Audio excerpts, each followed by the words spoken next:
Salut la famille, Jungleman à votre service, très heureux de vous retrouver pour cette nouvelle vidéo qui m'a demandé un peu de préparation parce que ce n'est pas facile.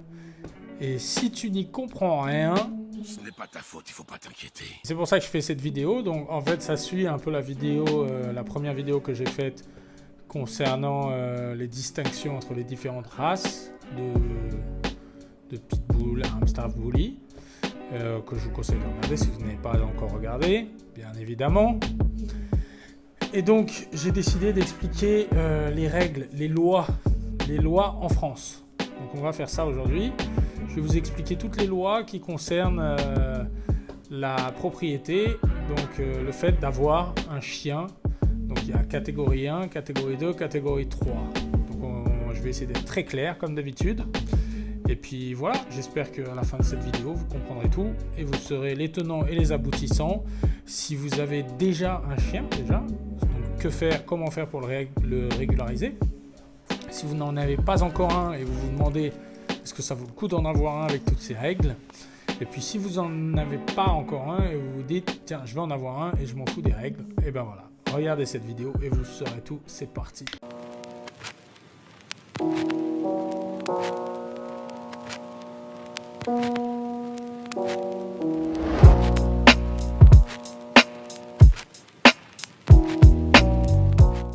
Bon, je te vois, toi, petit malin, derrière ton écran. Tu te dis, ouais, bon, je vais en prendre un, je me ferai pas contrôler, je vois jamais de flics, enfin, je vois jamais de policiers, pardon.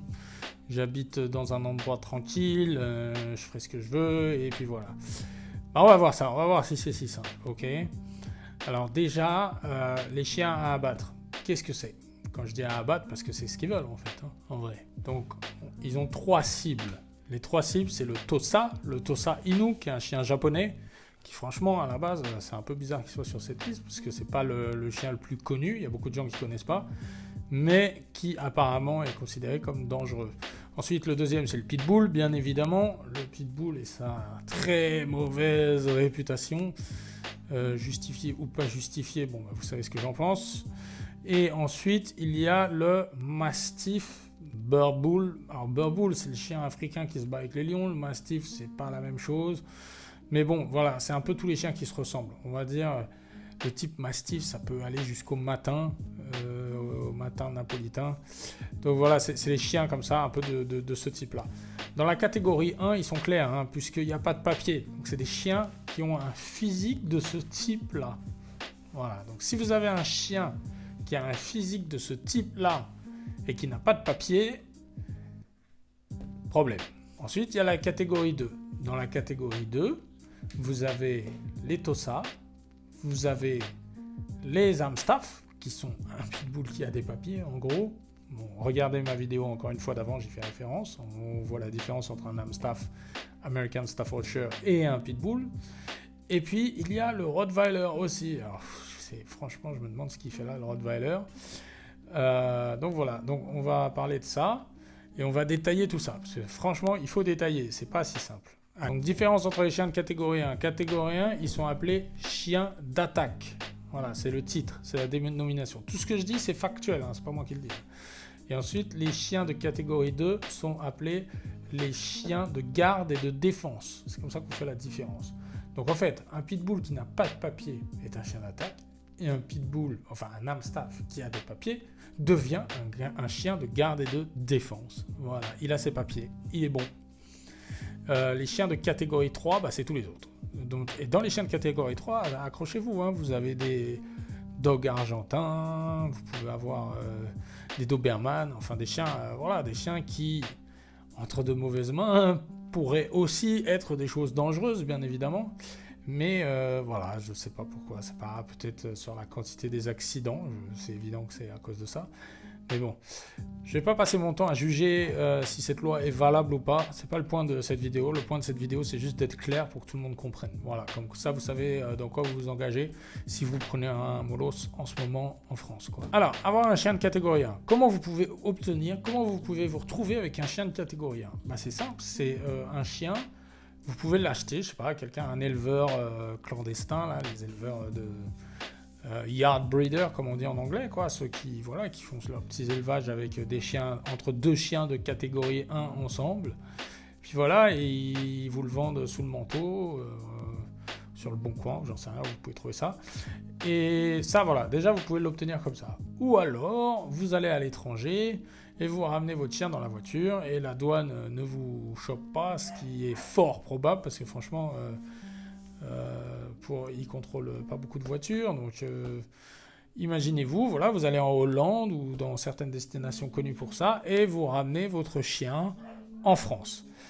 Alors, premier risque déjà, dans le deuxième cas, dans le cas d'une importation, c'est de vous faire choper sur le chemin. Qu'est-ce qui peut vous arriver ? En fait, importer un animal illégal en France, c'est une loi générale. Donc ce n'est pas spécifique aux chiens.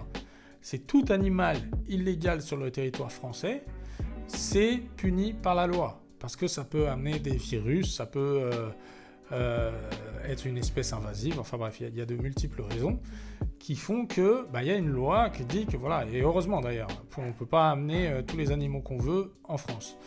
Donc imaginez, vous traversez la frontière et là on vous attrape à la frontière, juste à la frontière, parce que c'est ça en fait, il faut vraiment prouver que vous venez de passer la frontière avec l'animal.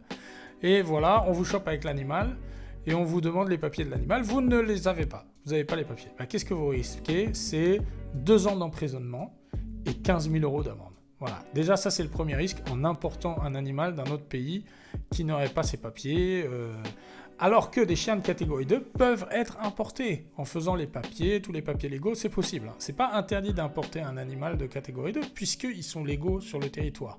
Mais il y a des papiers à faire, il y a des choses à faire. Voilà, c'est ça la règle. Déjà on commence comme ça. Donc si vous voulez importer un animal, je ne sais pas si vous avez repéré un élevage super dans un autre pays, il faut que ce soit un chien de catégorie 2, c'est-à-dire qu'il faut qu'il ait les papiers d'origine, il faut faire les démarches administratives, donc renseignez-vous de toutes ces démarches à faire pour une importation.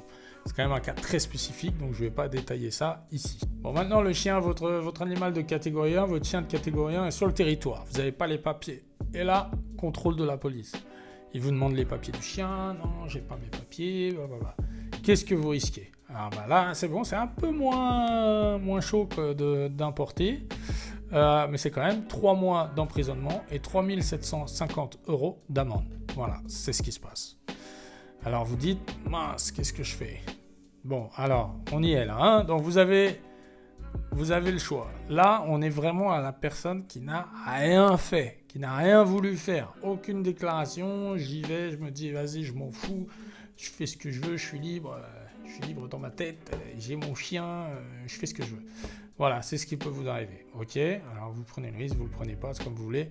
Mais aussi, je tiens à rappeler que c'est aussi un risque pour l'animal. C'est toujours un risque pour l'animal de ne pas déclarer son chien, de ne pas faire les papiers correctement, parce que si il se passe quoi que ce soit, une morsure, une bagarre, rien, enfin je sais pas, n'importe quoi, un accident, même un accident, il pousse quelqu'un et il fait tomber quelqu'un, le chien va être piqué, c'est ce qui va se passer. Et ouais, catégorie 1, pas de papier du tout, accident, la moindre chose, il est piqué. Donc vous mettez financièrement et peut-être la prison en danger, mais en plus, vous mettez votre animal, son intégrité physique, sa vie en danger, quoi. Donc c'est à prendre en considération. Bon alors maintenant vous avez un chien de catégorie 1, c'est ça qui est marrant, quoi. C'est un chien interdit, mais bon, vous êtes... Bon, voilà, vous l'avez maintenant, ok ? Donc qu'est-ce que vous décidez ? Vous décidez de le déclarer. C'est un chien officieusement de catégorie 1, mais il n'est pas encore de catégorie 1 puisque vous ne l'avez pas encore déclaré. Donc c'est juste un chien pour l'instant. Mais bon, vous n'êtes pas bête, vous savez que votre chien ressemble soit à un Tosa Inu, soit à un Pitbull, soit à un Mastiff. Et donc vous dites quoi ? Vous dites, je vais aller le faire déclarer. Et donc en le faisant déclarer, il deviendra un chien de catégorie 1. Que faire ? Alors c'est parti, première étape, le vétérinaire. Alors le vétérinaire d'abord il va identifier le chien, ensuite il va le vacciner, ça c'est basique, c'est normal, il faut vacciner le chien. Ensuite, donc si vous avez un chien de catégorie 1, donc, comme je vous ai dit, un chien qui n'a aucun papier, rien et qui ressemble à ces races-là, il va le stériliser, c'est la loi. Parce que le but de ces lois, c'est qu'un jour ces chiens disparaissent du territoire, ou en tout cas de limiter leur présence au maximum, ou en tout cas de dissuader tout le monde d'en avoir. Donc voilà, donc forcément on le stérilise. Ensuite, troisième étape, alors c'est pour ça que c'est important, il faut rechercher sur internet ou se renseigner, il faut chercher un vétérinaire qui soit habilité à réaliser une évaluation comportementale. Donc c'est ça, tous les vétérinaires ne sont pas habilités à le faire, donc cherchez un vétérinaire qui soit habilité à réaliser une évaluation comportementale de votre chien. Ensuite, il faut faire une formation de 7 heures avec un formateur canin.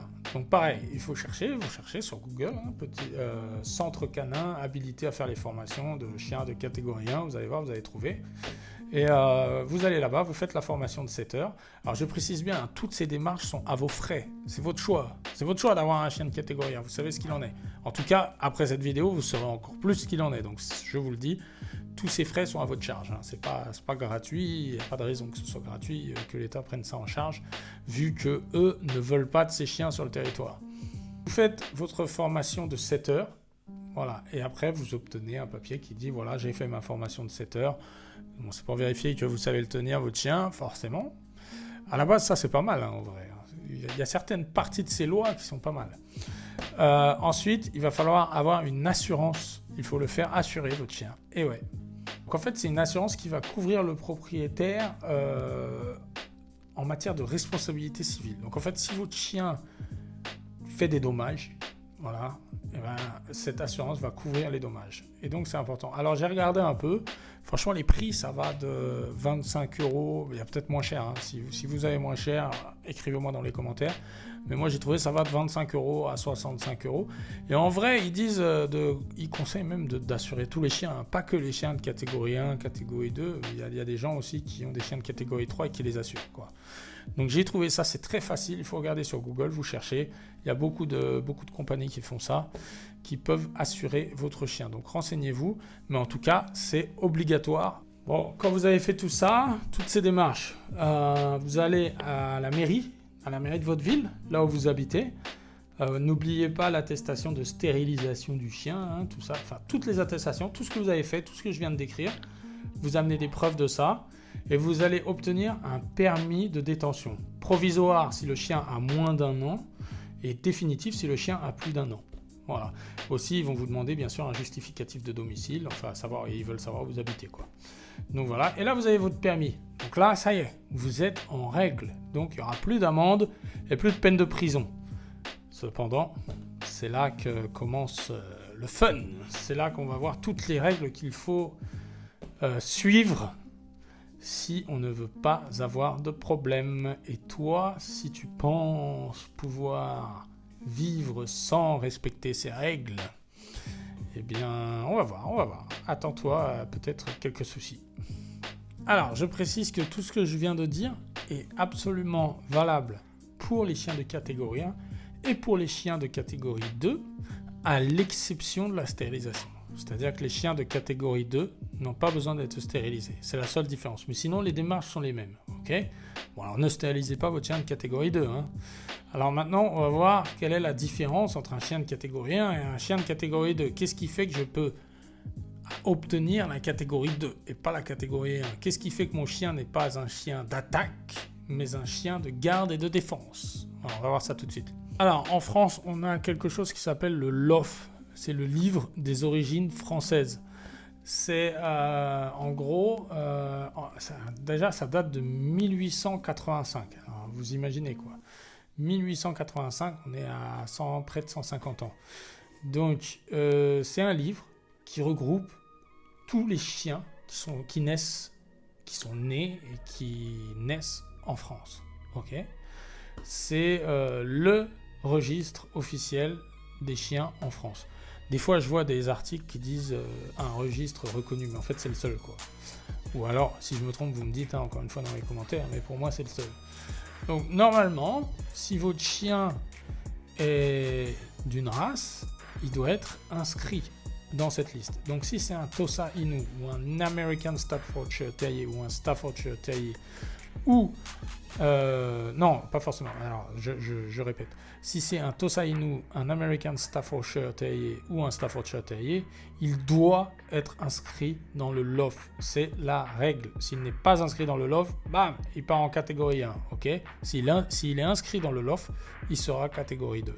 Donc voilà. Donc ça, s'il est inscrit, de toute façon, ça veut dire que ses parents, ils l'étaient et c'est comme ça. C'est comme ça que ça marche. Quand vous achetez un chien, normalement, l'éleveur, il doit vous donner un certificat de naissance qui dit que votre chien est automatiquement inscrit au loft, mais de manière provisoire. Mais voilà, hein, donc faites attention quand vous achetez un éleveur, c'est ça la différence entre un éleveur clandestin ou un vrai éleveur. Ça va être ça va être ce papier. Il faut l'extrait de naissance, le certificat de naissance qui dit qu'il est inscrit au loft de manière provisoire. Et après, quand il aura un an, plus d'un an, vous devez aller faire valider, certifier son inscription au loft encore une fois. Donc là, vous aurez un test, une évaluation. Enfin, il faut vous renseigner. Renseignez-vous où le faire à côté de chez vous pour faire valider votre chien au loft. Voilà. Mais déjà à la base, dès que vous achetez le chien, vous avez ce certificat qui vient avec le chien. Donc ça, c'est très important. C'est comme ça que ça commence. Ensuite, il y a une autre race dans les races de catégorie 2 que je n'ai pas encore citée, c'est le Rottweiler. Rottweiler qui, lui, peut être inscrit au loft ou des fois n'est pas inscrit au loft. C'est pas grave, il sera quand même catégorie 2. Pas catégorie 1, le Rottweiler ne fait pas partie de la catégorie 1. Donc si vous avez un Rottweiler qui n'est pas inscrit au loft, vous pouvez quand même le déclarer en catégorie 2. C'est le seul des 4 races de la catégorie 2 qui peut ne pas être inscrit au loft. S'il est inscrit au loft, tant mieux. S'il n'est pas inscrit au loft, c'est pas grave, ça peut quand même passer en catégorie 2. Voilà, c'est la spécificité du Rottweiler dans cette série. En parlant de Rottweiler, petite dédicace à Tony Sylvestre de Esprit Dog, qui est lui-même détenteur d'un Rottweiler et que j'ai vu dans GQ. Ça y est, c'est la consécration. Je sais pas pourquoi, c'est la consécration pour un homme de passer dans GQ un peu, non? Je sais pas ce que vous en pensez, mais comment ils ont créé ça? Comment ils ont créé cette réputation GQ? Donc en tout cas, voilà, dédicace, spéciale dédicace, big up. Non, mais c'est bien que ce monde du chien puisse devenir plus populaire, que les informations puissent... devenir, parce que lui il porte un bon message sur les races, donc c'est bien, donc j'étais content quand j'ai vu ça. Puis voilà, GQ quoi, beau gosse quoi, c'est toutes ces années à la salle et cette barbe bien taillée ont enfin payé quoi, donc c'est bien. Non je trouve ça bien. Il faut qu'on soit le plus nombreux à partager la bonne information, c'est tout. C'est juste la vraie, pas forcément la promotion, la bonne information, quoi. Voilà, donc ça j'ai trouvé ça cool. Quelles personnes sont autorisées à avoir un chien de catégorie 1 et catégorie 2? Donc ça c'est la dernière partie pour savoir la différence entre les chiens, les différentes catégories et voilà. Donc premièrement, il faut être majeur. Les personnes mineures en dessous de 18 ans, vous n'avez pas le droit. Ok, c'est simple. Donc vous n'avez même pas le droit si vous vous faites contrôler dans la rue avec, même si le chien a un permis, vous n'avez pas le droit d'avoir des chiens de catégorie avec vous. Ok, ensuite, les personnes majeures sous tutelle. Bon, c'est vraiment un cas spécifique, mais bon, je le dis quand même, sous tutelle, sauf exception si le juge l'autorise. Si le juge a dit, c'est bon, alors imaginez le truc, vous êtes sous tutelle, mais vous avez demandé à votre juge si vous avez le droit de vous balader avec un pitbull. C'est un peu bizarre, mais bon, ça peut arriver, on ne sait jamais, vous êtes passionné. Donc je vous le dis, normalement c'est interdit, sauf autorisation du juge. Donc il faut avoir l'autorisation du juge. Ensuite, des personnes condamnées à des crimes d'emprisonnement, des crimes ou des délits inscrits au bulletin numéro 2. Alors, qu'est-ce que c'est un bulletin numéro 2 ? En fait, c'est plutôt qu'est-ce qui n'est pas au bulletin numéro 2. Qu'est-ce qui n'est pas au bulletin numéro 2 ? C'est si vous étiez un vilain garnement étant mineur et que vous êtes allé en prison pour... comment ça s'appelle là, la prison pour mineurs, quoi. En camp de redressement, ça s'appelle plus comme ça. Enfin, vous voyez ce que je veux dire, quoi. La prison pour les mineurs. Et si vous êtes allé en juvénile, là, et si vous êtes allé ça, c'est pas grave, c'est pas sur le bulletin 2. Et sinon, les amendes aussi, les amendes pour excès de voiture, ça, c'est pas sur le bulletin 2. Donc ça va, ok ? Si c'est que ça va. Vous pouvez avoir un chien de catégorie 1 en catégorie 2. Si c'est supérieur à ça, c'est mort. Pas de chien de catégorie 1 en catégorie 2, ok ? Troisièmement, spécial dédicace à Timal, les chiens à qui on a retiré la garde d'un chien précédemment, c'est fini, hein, c'est normal, ça c'est un peu logique. Donc voilà, parce qu'en général, quand on vous retire la garde, c'est que vous avez fait un peu de la merde. Bon, j'espère que c'est clair maintenant, la différence entre catégorie 1 et catégorie 2, et ce qu'il faut faire pour catégoriser son chien, pour que son chien... pour avoir le permis, le fameux permis qui fait que si vous vous faites contrôler par la police, vous donnez votre permis, voilà, vous dites mon chien est de catégorie 1 ou mon chien est de catégorie 2. En tout cas, il est déclaré, donc il n'y a pas de souci. Donc j'espère que c'est clair. Mais maintenant, on va passer aux règles qu'il faut suivre. C'est-à-dire, maintenant que vous êtes détenteur de ce permis, ça ne veut pas dire « ça y est, on fait ce qu'on veut, je vais avec mon chien où je veux, c'est la fête ». Non, malheureusement. En fait, c'est là que ça se complique. C'est là que la question se pose. Est-ce que j'ai envie d'avoir un chien de catégorie, quoi? Donc, on va parler de ça tout de suite. C'est parti. Pour les transports en commun et les zones publiques, catégorie 1, non. Chien de catégorie 2, oui, c'est possible, mais en laisse et en muselière, comme partout. L'immeuble ou la résidence ou, je sais pas, la rue devant la maison, c'est possible. Catégorie 1, catégorie 2, évidemment. Si c'était pas possible, là, vraiment, je sais même pas que ce serait vraiment bizarre d'autoriser les chiens de catégorie 1 carrément sur le territoire. Non, c'est possible, mais toujours la même chose. Muselé et en laisse. Voilà. De toute façon, muselé en laisse, ça va être tout le temps comme ça. Donc, c'est simple. Vous n'avez pas le droit de les lâcher. Voilà, donc je le répète à chaque fois, mais c'est ça la règle. Mais au moins, donc, dans les parties communes des immeubles, catégorie 1, vous avez le droit de le balader. N'allez pas dans les transports en commun, voilà. Ne sortez pas de ces parties-là. Voyage en avion, catégorie 1, interdit. Il ne voyagera pas. Il faut qu'il reste en local. Donc, si vous voulez le faire voyager, ça va être dans votre voiture. C'est tout. Ou en vélo. Ou en moto.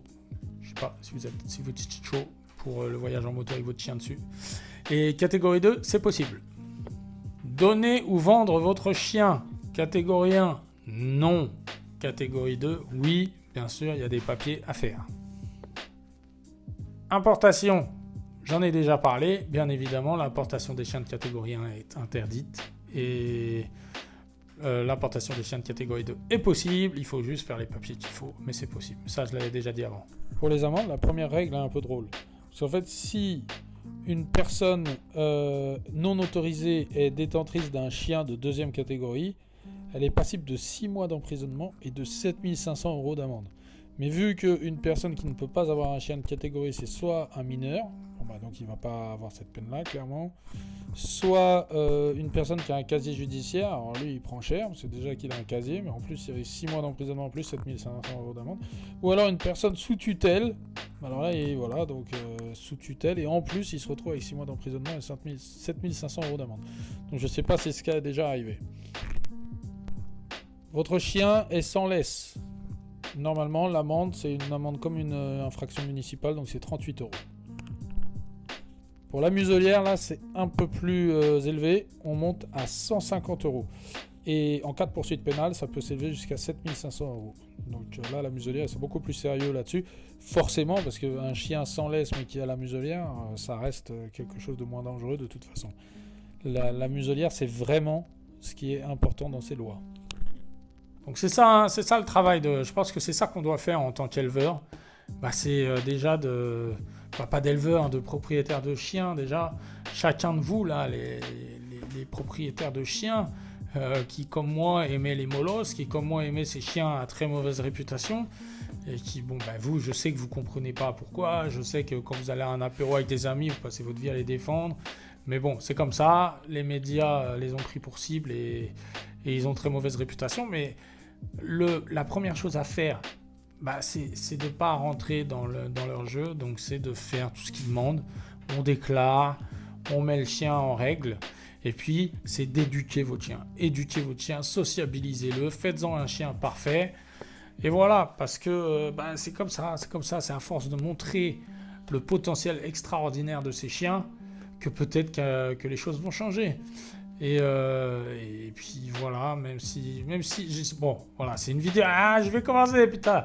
Je vais commencer. Il faut pas que je commence à parler de ça. On parlera de ça dans un débat la prochaine fois. Je ne donne pas mon avis. Je ne rentre pas dans ce sujet. C'est une vidéo juste pour expliquer les règles. S'il vous plaît, calmez-moi. Je ne vais pas commencer là-dessus. Écoutez, cette vidéo d'information est finie.